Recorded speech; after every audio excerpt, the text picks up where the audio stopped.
നമസ്കാരം.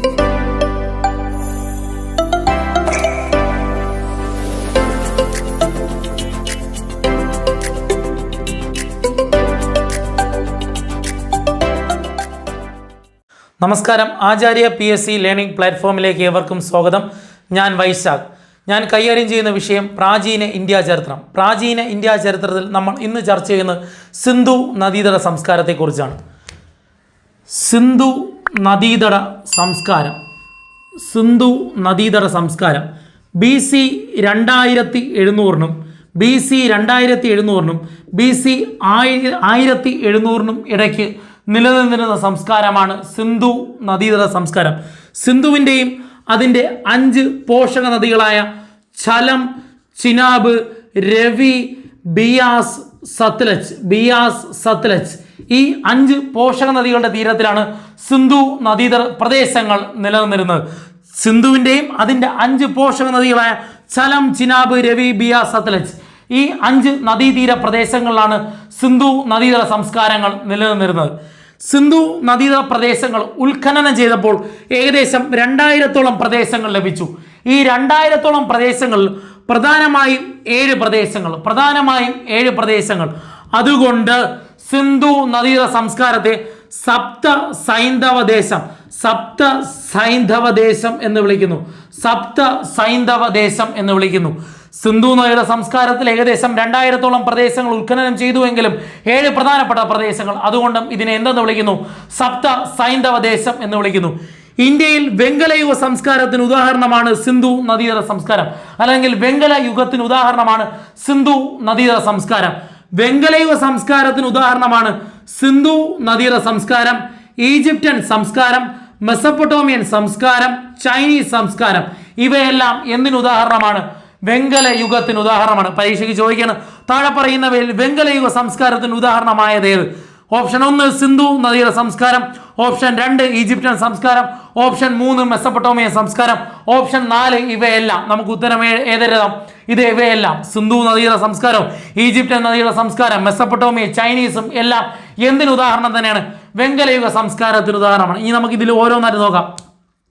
ഈജിപ്ഷ്യൻ സംസ്കാരം നമുക്കറിയാം, നൈൽ നദീതീര പട്ടണമാണ് ഈജിപ്റ്റ്. അപ്പം നൈൽ നദിയുടെ തീരത്തിലാണ് ഏത് സംസ്കാരം ഉടലെടുത്ത്?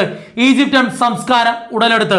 ഈജിപ്റ്റ് എന്ന് കേൾക്കുമ്പോഴേ നമ്മുടെ മനസ്സിൽ ഓർമ്മ വരുന്ന പിരമിഡ് എന്തിൻ്റെ അവശേഷിപ്പാണ്? ഈജിപ്ഷ്യൻ സംസ്കാരത്തിന്റെ അവശേഷിപ്പാണ്. പിരമിഡ്, ജലഘടികാരം, സൂര്യഘടികാരം ഇതെല്ലാം എന്തിൻ്റെ അവശേഷിപ്പാണ്? ഈജിപ്ഷ്യൻ സംസ്കാരത്തിന്റെ അവശേഷിപ്പാണ്. ഈജിപ്ഷ്യൻ സംസ്കാര നിവാസികൾ ഉപയോഗിച്ചിരുന്ന ഒരു എഴുത്തുലിപി ആണ് എന്തോന്ന്? ഹൈറോഗ്ലിഫിക്സ്. ഈജിപ്ഷ്യൻ ജനത ഉപയോഗിച്ചിരുന്ന എഴുത്തു രീതിയാണെന്ന് ഹൈറോഗ്ലിഫിക്സ്. വിശുദ്ധമായ എഴുത്ത് എന്നാണ് ഹൈറോഗ്ലിഫിക്സിന്റെ അർത്ഥം. വിശുദ്ധമായ എഴുത്ത്. ഈജിപ്ഷ്യൻ ജനത ഉപയോഗിച്ചിരുന്ന ഒരു എഴുത്തു രീതിയാണെന്ന് ഹൈറോഗ്ലിഫിക്സ്. അതിന്റെ അർത്ഥം എന്താണ്? വിശുദ്ധമായ എഴുത്ത്. ഈ ഹൈറോഗ്ലിഫിക്സ് എന്ന് പറയുന്ന ലിപി ആദ്യമായി വായിച്ച വ്യക്തിയാണ് ഷംബോലിയോ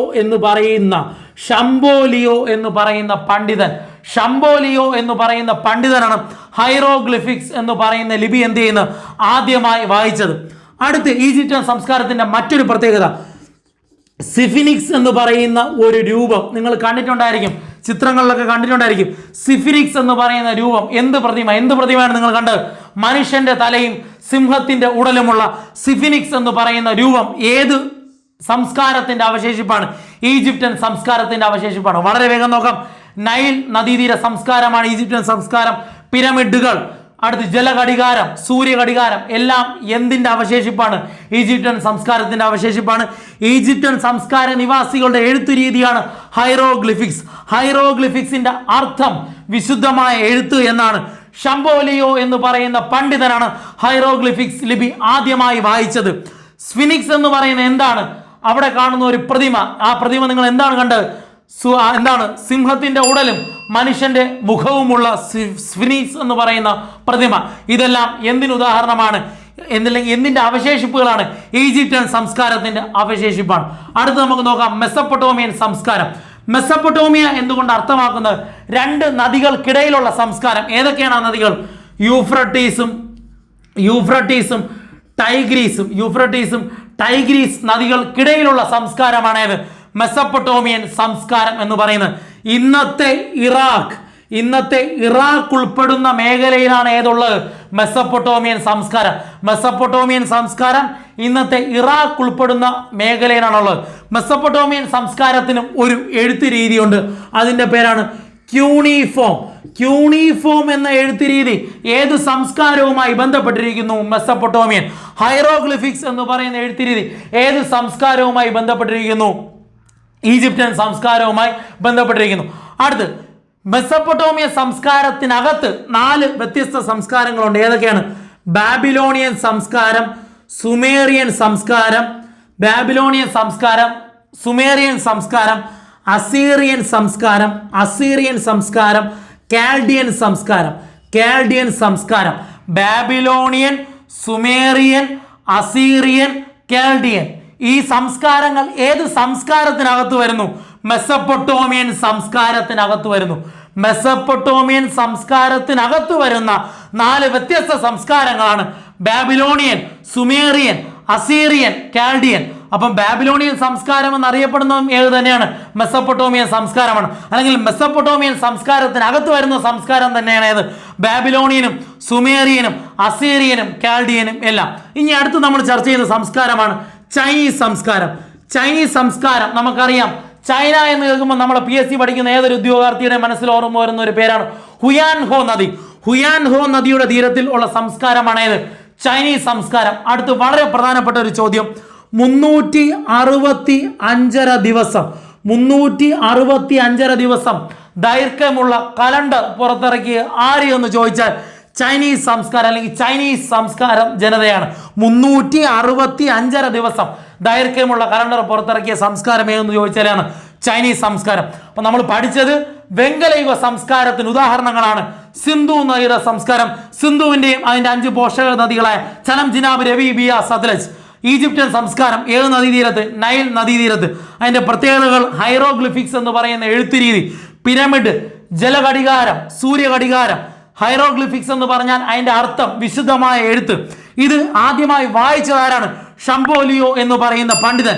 സ്ഫിനിക്സ് എന്ന് പറയുന്ന രൂപം എന്ത് രൂപമാണ്? മനുഷ്യന്റെ തലയും സിംഹത്തിന്റെ രൂപമുള്ള സ്ഫിനിക്സ് എന്ന് പറയുന്ന രൂപം. അടുത്ത് നമ്മൾ നേരെ ചർച്ച ചെയ്ത മെസപ്പൊട്ടോമിയ സംസ്കാരം. മെസപ്പൊട്ടോമിയ എന്നാൽ 2 നദികളുടെ ഇടയിലുള്ള സംസ്കാരം, യൂഫ്രട്ടീസ്, ടൈഗ്രീസ് നദികൾക്കിടയിലുള്ള സംസ്കാരം. മെസപ്പൊട്ടോമിയ സംസ്കാരം നിലവിലോടെയാണ് ഇറാഖ് ഉൾപ്പെടുന്ന പ്രദേശത്താണ്. മെസപ്പൊട്ടോമിയൻ ജനത ഉപയോഗിച്ചിരുന്ന എഴുത്തു രീതി ക്യൂണിഫോം. മെസപ്പൊട്ടോമിയൻ സംസ്കാരത്തിനകത്ത് വരുന്ന സംസ്കാരങ്ങളാണ് ബാബിലോണിയൻ, സുമേറിയൻ, അസീറിയൻ, കാൽഡിയൻ സംസ്കാരങ്ങൾ. അടുത്ത് പറഞ്ഞത് ചൈനീസ് സംസ്കാരം. ചൈനീസ് സംസ്കാരം ഏത് നദീതീരത്താണ്? ഹുയാൻഹോ നദീതീരത്താണ് ഏത് ചൈനീസ് സംസ്കാരം. 365 ദിവസമുള്ള കലണ്ടർ പുറത്തിറക്കിയതാണ് ചൈനീസ് സംസ്കാര ജനതയാണ്. സിന്ധു നദീതട സംസ്കാരത്തെ കുറിച്ചാണ് നമ്മൾ ചർച്ച ചെയ്തുകൊണ്ടിരിക്കുന്നത്.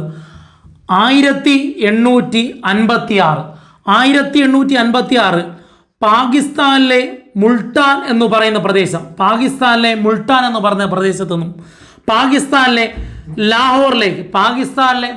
നിന്നും പാകിസ്ഥാനിലെ ലാഹോറിലേക്ക് ബ്രിട്ടീഷുകാർ ഒരു റെയിൽവേ പാത നിർമ്മിക്കുകയുണ്ടായി. ഈ റെയിൽവേ പാത നിർമ്മാണത്തിന് നേതൃത്വം കൊടുത്ത വ്യക്തികളാണ് ബ്രണ്ടൻ സഹോദരന്മാർ. ഈ റെയിൽവേ പാത നിർമ്മിക്കുന്ന സമയത്ത് ഇവർക്ക് കുറച്ച് ചുട്ട ഇഷ്ടികകൾ ലഭിച്ചു. പിന്നീട് അങ്ങോട്ട് ഈ റെയിൽവേ പാത നിർമ്മിക്കുന്ന ഈ ചുട്ട ഇഷ്ടികകൾ ഉപയോഗിച്ചുകൊണ്ടാണ്. ഈ ചുട്ട ഇഷ്ടികകൾ എന്ന് പറയുന്നത് ഒരു സംസ്കാരത്തിന്റെ അവശേഷിപ്പുകളായിരുന്നു. അത് ഏത് സംസ്കാരത്തിൻ്റെയാണ്?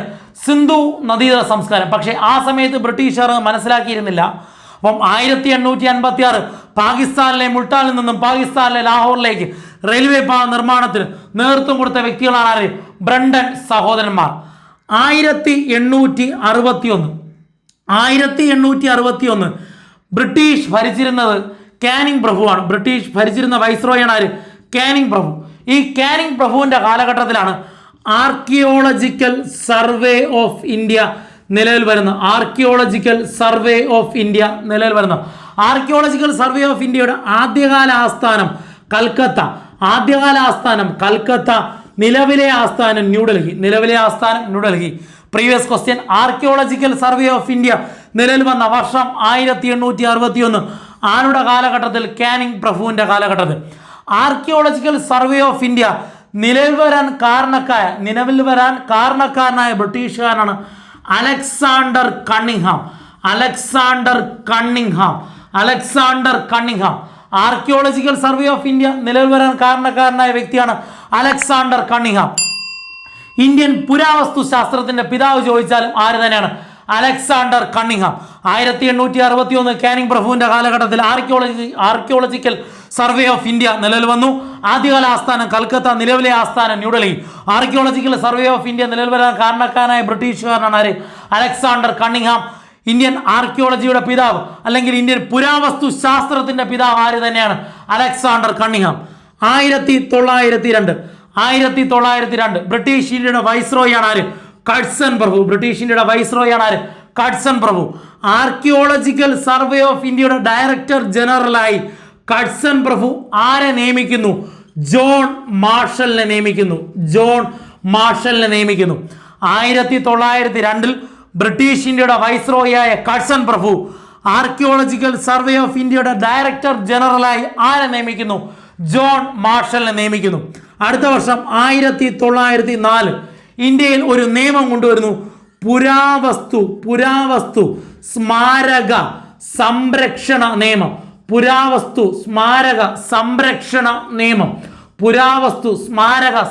നിയമം. ആരുടെ കാലഘട്ടത്തിൽ പാസ്സാക്കുന്നു? കഡ്സൺ പ്രഭുവിന്റെ കാലഘട്ടത്തിൽ പാസ്സാക്കുന്നു. 2 ചോദ്യങ്ങൾ. ആർക്കിയോളജിക്കൽ സർവേ ഓഫ് ഇന്ത്യ, പുരാവസ്തു വകുപ്പ് ഇന്ത്യയിൽ നിലവിൽ വന്ന ആരുടെ കാലഘട്ടത്തിൽ? കാനിങ് പ്രഭുവിന്റെ കാലഘട്ടത്തിൽ. 1904 പുരാവസ്തു സ്മാരക സംരക്ഷണ നിയമം ഇന്ത്യയിൽ നിലവിൽ വരുമ്പോൾ ഇന്ത്യയുടെ വൈസ്രോയറാണ് കഡ്സൺ പ്രഭു. ഇന്ത്യയിൽ ഒരു പുരാവസ്തു വകുപ്പ് നിലവിൽ വരുമ്പോൾ ഇന്ത്യയുടെ വൈസ്രോയറാണ് കാനിങ് പ്രഭു. സിന്ധു നദീതട സംസ്കാരത്തെക്കുറിച്ച് ആദ്യമായി പ്രതിപാദിച്ച വ്യക്തി ചോദിച്ചാൽ ചാൾസ് മേസൺ. സിന്ധു നദീതട സംസ്കാരത്തെക്കുറിച്ച് ആദ്യമായി പ്രതിപാദിച്ച വ്യക്തിയാണ് ചാൾസ് മേസൺ.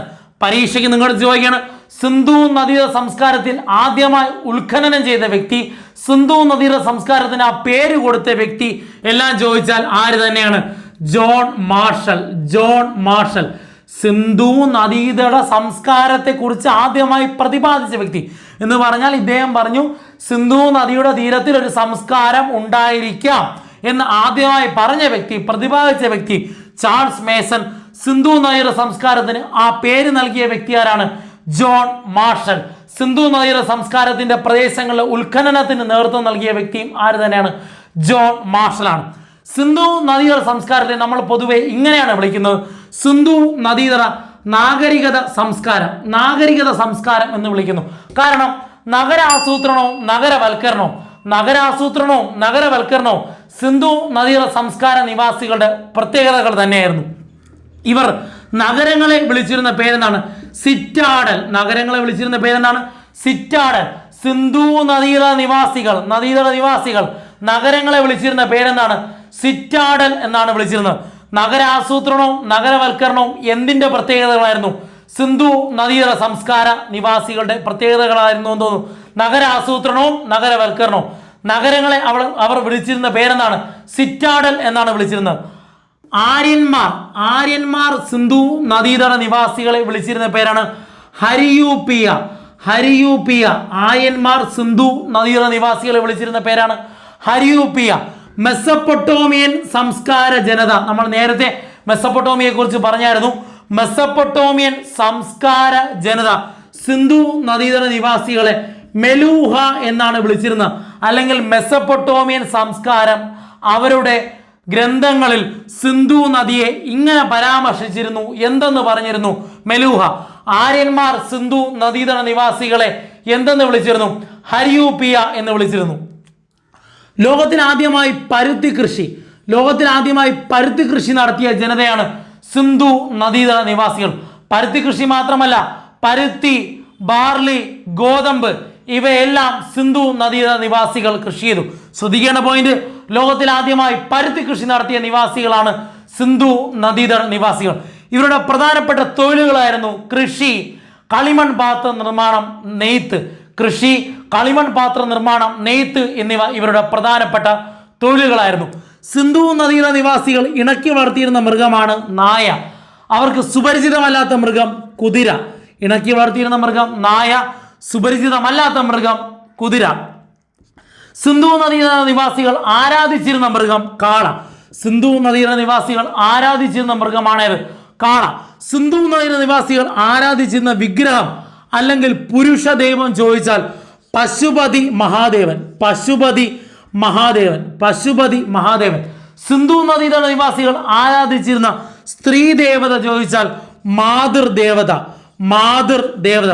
ഇവിടെ ശ്രദ്ധിക്കുക, സിന്ധു നദീതട നിവാസികൾ ആരാധിച്ചിരുന്ന വിഗ്രഹം അല്ലെങ്കിൽ പുരുഷദേവൻ ചോദിച്ചാൽ പശുപതി മഹാദേവൻ.